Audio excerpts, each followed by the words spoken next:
মুখের skin tight করতে এবং পুরো মুখে গ্লো আনতে এই ঘরোয়া উপায়টি করবেন।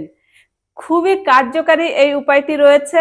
আমি কিছুদিন প্রয়োগ করেছিলাম, খুব ভালো রেজাল্ট পেয়েছিলাম, তাই ভাবলাম আজ আপনাদের সঙ্গে শেয়ার করি। তার জন্য ফিটকারি নিয়ে নেবেন। ফিটকারিটা খুব ভালো করে পাউডার করে নেবেন, একদম মিহি পাউডার করে নেবেন। এবার একটা কৌটায় ভরে রেখে দেবেন।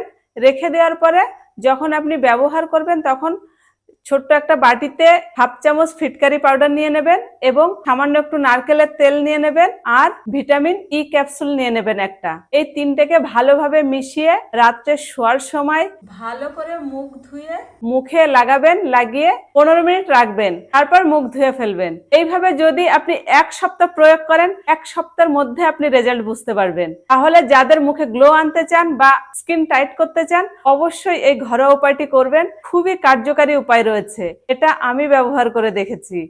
সবাই ভালো থাকবেন, সুস্থ থাকবেন। ধন্যবাদ।